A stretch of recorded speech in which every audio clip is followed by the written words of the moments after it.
Until now, we have seen data preparation, converting non-numerical data into text data, non-numerical text data into numerical data, because the text data cannot be analyzed directly. Now we are going to do something called sentiment analysis.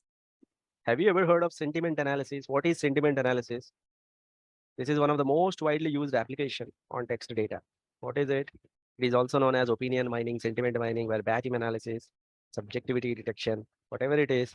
What it tries to tell us is given a review, whether it is positive or given a review, whether it is negative. That's what this sentiment analysis is going to tell us. As we know that text data has some limitations, we cannot directly use it to do the analysis. We have to convert the text documents into numerical data. What is this numerical form called? This numerical form is known as DT. document term matrix. Then you can do sentiment analysis on top of it. So let us take the text data only and we will execute until the point that we have executed previously. Once we have the document term matrix, then we can go ahead. So let's go to the second piece of code, which is sentiment analysis code that is there in our classroom itself. If anyone has opened the code directly, keep it in the chat window. I'll try to click on it. Otherwise, you can go to this one. So somebody has pasted the code here, code link. Let me go there directly.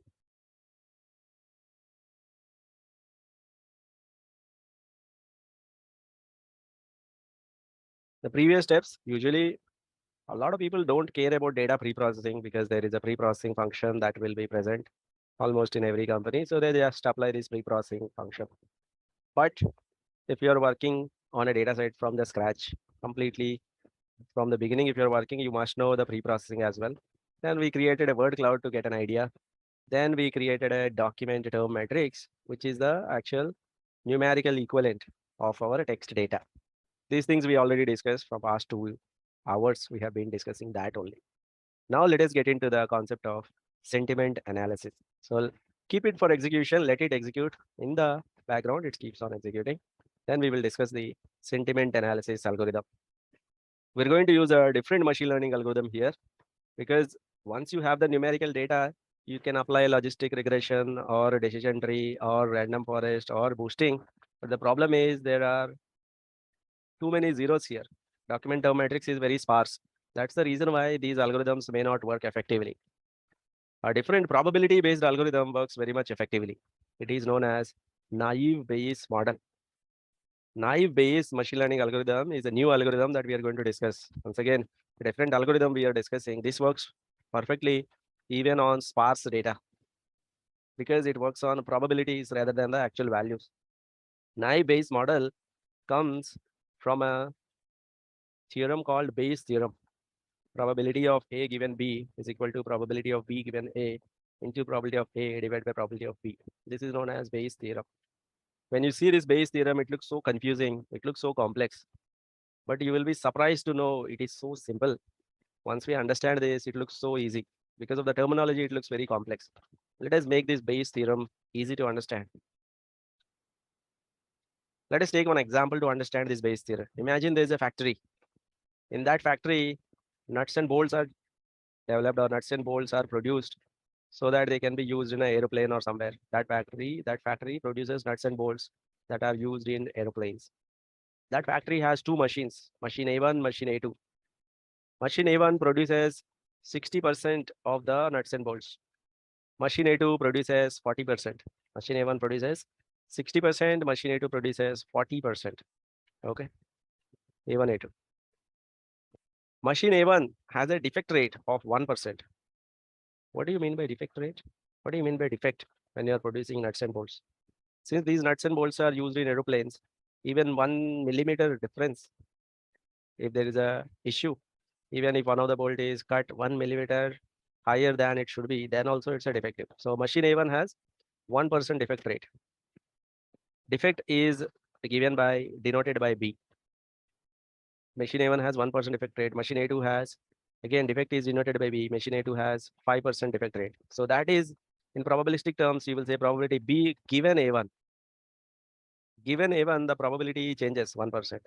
Given the machine, probability of defect, given the machine is A2, does the probability change? Tell me. Probability of defect given the machine is A1. Probability of defect This is also probability of defect only. But the first one is probability of defect machine. Given the machine is A1, what is the probability? Given the machine is A1, what is the probability of defect? Given some prior information, this probability is how much? 1%. Probability of defect only, but the prior information is given the machine is A2. What is the probability? Given the machine is A2, the probability is 5%, 0.05. Let's say if you want to understand this concept of given, let's take one more example. Given any day, what's the probability that it is Saturday? Take any day. What is the probability that it is Saturday? When you're thinking probability, first write down denominator, then think of numerator. All cases are how many? All cases are 7. Favorable cases are how many for Saturday? 1/7. Is that right? Probability of Saturday is 1 by. Probability of same Saturday, given it's a weekend. I told you, you know what? This is a weekend. Can you now tell me the probability of Saturday? मैंने आपको कुछ prior information दिया. Is it still 1/7 or does it change now with the prior information? Will it be still 1/7? No, it will change. Given the prior information, now it will change 1/2. What is the probability that it is Saturday? Given yesterday was a Friday. मैंने बोला कि कल Friday है. What is the probability of Saturday? अगर कल Friday है, if yesterday was Friday, what's the probability of Saturday? It has to be 1/1, isn't it? So do you agree? Given the prior information, the probability changes. Have you understood given, the concept of given? Is it very clear to you, all of you? This notation, probability of an event given prior event, given the prior event, the probability changes. Does it make sense to you, all of you? Now, what is the overall defect rate? If I want to know the overall defect rate, overall defect rate is how much? Can I simply add 1% plus 5%? Overall defect rate is 6%. Does it make sense? Can I simply say 1% for 5%? Overall defect rate is 6%. Does it work like that? No, because A1 produces 60%, A2 produces 40%. They are different. You have to give the weightage. So A1 defect rate into A1 production rate. A2 defect rate into A2 production rate. A1 defect rate into A1 defect rate into A1 production rate. Look at this, all of you. A1 defect rate into A1 production rate. Does this term make sense to you? Plus A2 defect rate into A2 production rate. Is this very clear? It has to be crystal clear to you. A1 defect rate into A1 production plus A2 defect rate into A2 production. 1% into 60%, 5% into 40%. The overall defect rate is 2.6%. It is not 6%, it is 2.6% is the overall defect rate. How this 2.6% is arrived? Is it very clear to you? Yeah, 2.6% percentage and the production the multiple. So the overall defect rate here is 0.026, which is like 2.6%. That is how the regular probability flows. The regular probability goes from your left-hand side to right-hand side. Machine production rate, production probability. Given the machine, what is the defect rate? Machine A2 production probability. Given the machine, what is the defect rate? The regular probability goes from left-hand side to right-hand side. But this guy Bayes theorem or Bayes probability, it is known as inverse probability theorem. It goes from right-hand side to left-hand side this way. It is ulta. Because the regular probability, all of us, we can count it very easily, isn't it? Favorable cases in the denominator, favorable cases in the numerator, all cases in the denominator. That's the regular probability. Bayes theorem goes from this side to this side. Let me give you an example. Let's say you are a quality check inspector and you got a huge heap of nuts and bolts. In front of you, there's a huge heap of nuts and bolts. Okay. Now from that heap, you took one product, maybe a small nut is what you have taken or a bolt. Okay. And this is defective. Already you're saying this is defective. You found it to be defective. Given this is defective, defective means we are denoting defective. Can you backtrack and find out? Can you backtrack and find out? Given this is defective, can you backtrack and find out? Tell me, what does Bayes theorem will tell us? Can you backtrack and find out the probability that it was produced by machine A1 or machine A2? Given this is defective, Bayes theorem will tell us, can you backtrack and find out whether it is coming from machine A1 or whether it is coming from machine A2? With a simple trick, we can find out that probability. That is Bayes theorem. What is that simple trick? Let us see here.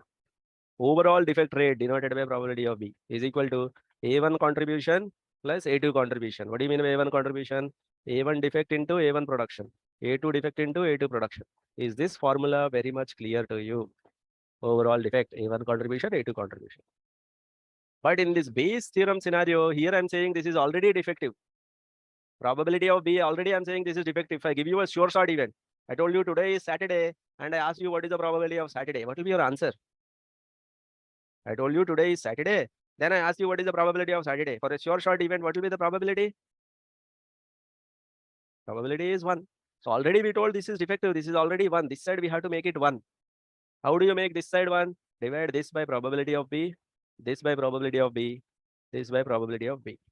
So 1 is equal to A1 contribution, which is probability B given A1 into probability of A1 divided by probability of B plus A2 contribution. What is it? Probability of B given A2 into probability of A2 divided by probability of B. This is A1 contribution. This is A2 contribution in this overall defect. If an element is defective, what is the probability that it is coming from A1? This is this much. What is the probability that it is coming from A2? That is this much. This formula is nothing but Bayes theorem formula that you have seen actually. So this side you have to make it 1, divide both the sides by probability of B. This is the Bayes theorem probability. Probability of AI given B is equal to probability of B given AI into probability of AI divided by probability of B. That is the Bayes theorem. Obviously, we don't need to memorize everything, but we need to understand how that theorem came up. So out of overall, this much is the A1 contribution, AI. Out of overall, this much is the A2 contribution. That's what this Bayes theorem will tell us. But how do you connect this whole Bayes theorem to our context? Our context is not really nuts and bolts here. What is our context? What is our objective? Given a review, I want to know whether it is positive or negative or not. So you can understand this way. How do you connect that to actual concept here? Look at this carefully. Imagine a machine A1, that is producing all the positive reviews. Every review, every document that is coming out of A1 is positive, positive, positive, positive. Everything is positive. Imagine machine A2, that is producing only negative reviews. Negative, negative, negative, negative. Everything that is coming out of A2 is negative. Everything that is coming out of A2 is negative. Okay. Now imagine a new document. In front of you, there is a new review. When you read that review, let this review be document D. This is new document D. Given this document, given these sentences, given these words, can you backtrack? Can you backtrack and tell me using Bayes theorem? Given this document D, can you backtrack and tell me the probability that it is coming from either A1 or the probability that it is coming from or A2? Given these words, given these sentences, can you backtrack and tell me, is it mostly generated by A1 machine or is it mostly generated by A2 machine? Maybe there's a chance that it is generated by A2 as well as A1, but which one has higher probability? There's a 90% chance that A1 has produced it, only 10% chance that A2 has produced it. Then I would say this is a positive review. Otherwise, I'll say negative review. Given D, document D, this is document. Whether it is coming from class 1 or class 2, that is this Bayes theorem. To make it very simple, let us take one document which is very, very simple document. Somebody wrote a very short review. Somebody wrote the document. In the document, he simply wrote good. That's it. That's the review. बस इतना ही लिखा था. Good. How is the movie? Good. ज़्यादा कुछ बोला नहीं. That's the document. That's it. Now we know that this is definitely what kind of review? Tell me. We know that this is a positive review. But how Bayes theorem works in the back end? Here are the formulas that Bayes theorem works. Probability that it is coming from positive. Given good. Given good. What is the probability that it is coming from positive? Given good. What is the probability that it is coming from negative? That probability is also there. So out of all good, how many times good appeared in positive into positive? So this formula will be. Let us see how these calculations work. Look at this, all of you, carefully. Let us suppose overall there are 8582 positive.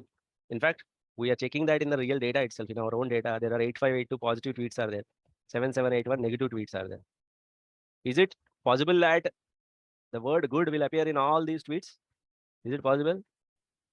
Do you think the word good is appearing in all these 8582 as well as 7781 tweets? Not necessarily.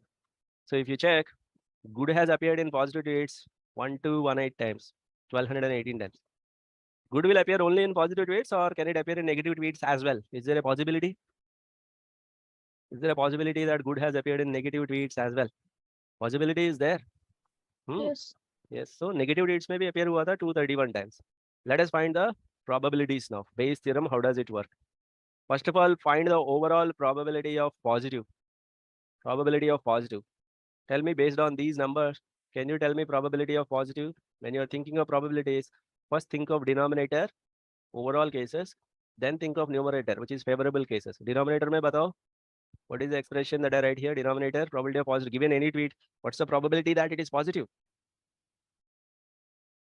Overall cases कितना है? Overall tweets कितना है आपके पास? 8582 plus 7781. Does that make sense, all of you? Is that the overall cases? In the numerator, what are you going to write? 8582. Favorable cases. Look at this, all of you. Does that make sense to you or not? What is the probability of negative? Again, tell me the denominator. Denominator क्या है? 2 plus 7781. What is the numerator? 7781. 7.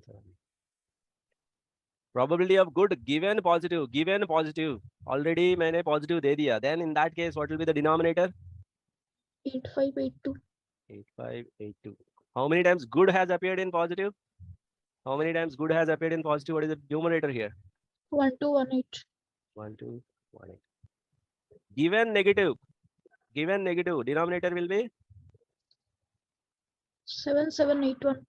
7781. What will be the numerator? 231. 231.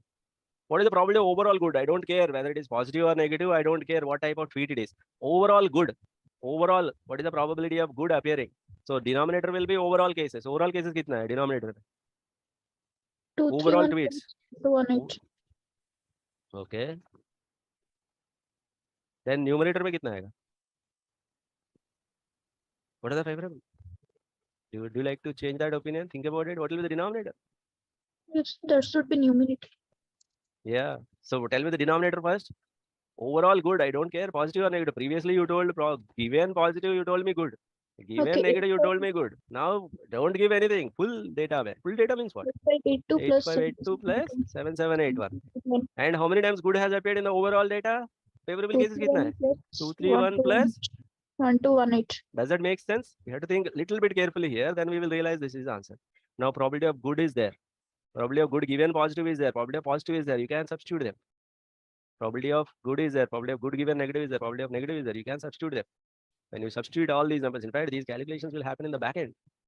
When you substitute all these, probability of this particular one being positive will be 84%, 84 point something, and 16% will be probability of being negative. So obviously, if somebody writes simply good, these calculations will happen in the back end. What will be the result? Bayes theorem will tell you this document is actually what kind of document? The sentiment is good, positive. Right? Positive sentiment. positive or negative. This is for one word, but in reality, do you have one word or multiple words? The movie Multiples. was pretty good. I enjoyed a lot. Word 1, word 2, and so on. Then the extended formula for this is here. It is only word 1. Probability of positive given word 1, word 2, word 3, and so on. This is the extended formula, which looks like exactly the same way. The calculations are happening exactly the same way. Probability of negative given word 1, word 2, word 3, and so on. This formula. Finally, this formula will be applied in the back end. This is the original formula for Bayes theorem. So Bayes model gives us a positive or negative sentiment of a given document by using this whole calculations. We don't get to see them. We don't get to modify any of these. These calculations will happen automatically. You will just simply give the data just like any other machine learning model. You prepare the data X and Y, train data, test data, then use this function called multinomial Bayes model. Finally, it will give you the output. Usually, a little bit of overfitting is observed. The difference between train and test data will be slightly higher. The reason is we are working with actual numerical data, actual text data, which is converted into numerical data. So it is very difficult to observe the same pattern in train data, same words being used in test data. When it goes to numerical data, train and test data will have generally the same distribution. But the number of words, the kind of words that are used in train data are not same as the kind of words that are used in test data. A little bit of overfitting is observed and that is accepted in test data in the text mining. The model is built and you can actually get the output for this model. This model will be able to predict the target variable. Looks like there is some error. That's fine. Now what we will do is we'll go ahead and try to have a look at the data. In our data set, there is already one column called sentiment label. By the way, you have the data set with sentiment label in it. Already sentiment is given. Why are we building a model then? Sentiment is given, no? आपके पास sentiment है तो model का क्या जरूरत है? Think about it. Are we really building the model to find the sentiment of this data set? Future. future, for new document. That's the whole point of machine learning, isn't it? Learn the patterns from the existing data, apply it on the future data set. So build the model on this and then try to make the prediction on the new data set. So usually one of the suggestion that I tend to give is you have to create this document matrix. Is this working? Text columns clean. Looks like this pre-processing is what we have missed. So what I have missed, you might have executed that. Pre-processing will happen. After that, I'm taking this Twitter data and sentiment. So usually you have positive sentiment, negative sentiment, and here in our data set, neutral sentiment is also given. This neutral sentiment, that means people have some opinion, but they are neither positive nor negative. It's a good plan to convert this neutral sentiment into negative sentiment. If you're very strict that you don't want to accept even neutrals, even somebody says I'm neutral about it, you can consider that as negative because they don't want to be bad. Or sometimes if you're giving some free services, even somebody saying neutral, you can consider that as positive. Otherwise, if you are unsure, you can simply ignore neutral. But do not keep neutral as a separate category. It will be confusing the machine learning model. Either add neutral to negative if you want to give very, very good services, if you are very strict about your rules. Give neutral to positive if you are giving free services. Otherwise, ignore neutral. In my case, I'm ignoring neutral. I'm keeping everything else. Okay. Let us see. For me, that pre-processing is going on in the backend. So for you, you must be getting the output. Execute this, remove the neutral ones, and then try to execute the code where it will break the data into train data, test data. And this is the code for multinomial naive-Bayes model. You will get train accuracy, test accuracy. On the test data, you can get the predicted values. On the test data, when you go for prediction, you will get positive, negative, positive, negative. But that's not what we are building the model for. For this, already we have the sentiment. This is the reason where we are building the model for. Awesome experience. Go for it. It's a great place. Let's say somebody has given this new tweet. Somebody has just tweeted. You're done with model building. Somebody has tweeted this. Awesome experience. Go for it. It's a great place. Very bad day for me. I would like to forget it as soon as possible. Now we need to tell the sentiment for these two tweets. Let's take one tweet. Do you think our sentiment analysis model, naive-Bayes model, was it built on text data? Was it built on text data? Tell me. Have we built our model on the text data? No, we No. took the text data, converted that into what kind of format? What is this called? Okay. TTM. Do you think if you give this directly as input, do you think the model will be able to make a prediction? Do you think on this tweet, can the model make a prediction? On this tweet, can the model make a prediction? No, the No. model won't work on this. What you need to do? You need to convert that tweet into DTM format. What do you mean by converting that one tweet into DTM format? Tweet one. This is your document of matrix. Yes or no? 3000 or 4000 columns are there. Inside your document of matrix, somewhere awesome will be there. There it will be one. Everything else will be 0, 0, 0, 0. Somewhere experience will be there. That will be one. Everything else will be 0, 0, 0. Somewhere grade is there. That will be one. Everything else will be 0, 0, 0. Somewhere place is there. Do you think the model can work on this particular row now? Can naive-Bayes model give you the result on this one? Can it understand this type of format as input? Yes, it can understand. Similarly, if you are giving this one directly, you cannot give. Tweet 2 need to be converted to document of matrix. Somewhere very will be there. That will be 1. Remaining all will be 0. Somewhere bad will be there. That will be 1. Somewhere today will be there. That will be 1.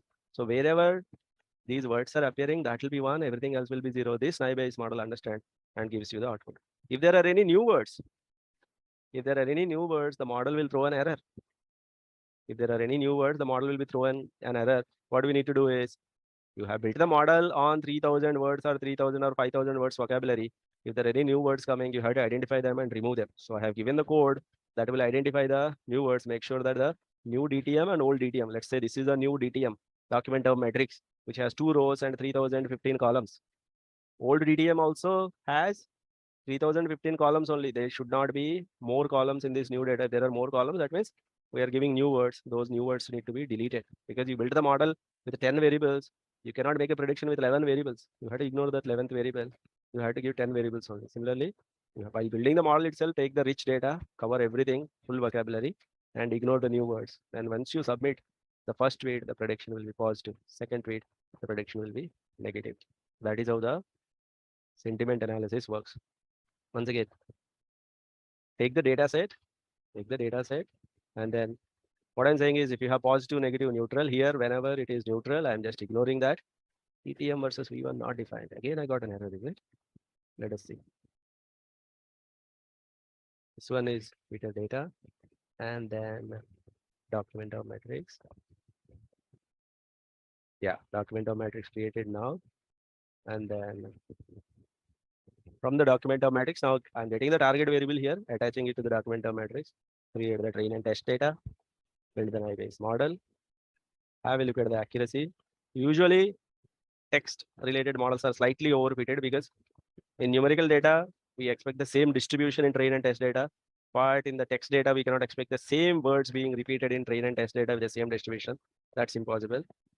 That is why a little bit of overfitting is fine. And this is on the test data, we got the predictions, but we are not interested in such predictions. We want to apply this model on a new data set. By applying this model, you will get the prediction, but directly you cannot apply the model on a sentence or on a tweet like this. You have to convert it into document term matrix format. It will be a 2 cross some, how many other columns are here. It will be a 2 cross 3 4 7 1. That will be the shape of the new document term matrix. Make sure that there are no new words. This much of code is not required, but to be on the safe side, I'm checking all the new words if there are any new words. So 2 cross 3 4 7 1 is the new document term matrix shape. This is a previous document term, the train data document term matrix shape. And then the final result will look like this. Awesome experience. Go for it. It's a great place. There are usually three types of data sets that you tend to see. Three types of data sets. One is social media data, Twitter data, Twitter sentiment, Facebook or comments or something. The other data set is product review data. What is the other data set? Services review data. Don't you think these are the most prominently used sentiment analysis scenarios? Whether your company has a product, lot of reviews you are getting, or your company is providing some services, you're getting a lot of reviews, or people are talking about your company on social media or your product on social media. This one we just covered now. If you want to really practice the same technique or scenarios on product review data, I'm providing you the Amazon product review data set as a practice or a homework. You can use it. If you want to practice on service review data, Yelp is a service provider, something like Urban Clap in India. Yelp, where people provide a lot of services. That is service review data. Once you cover these three, almost the complete sentiment analysis is covered. Okay. So you can practice the same techniques on the extra data set as well. Okay. This one is sufficient, but if you want to do a little bit of more, if you want to add something else, then you can do on this as well. That is the story of sentiment analysis. I want to tell you something. Where is this sentiment analysis or NLP is used? Which industry it is used? Is it used only in banking industry? Is it used only in e-commerce industry? Is it is only in hospitality? Is it used only in healthcare? Is it confined to only one particular industry, or in any industry where the text data, anybody who is getting the reviews, anybody, anywhere you can use it? It's in any industry. So no matter which industry, no matter which background you are from, can you simply put a sentiment analysis project on your CV? Let's say if you are from banking background, maybe you may not be able to put an e-commerce project on your CV.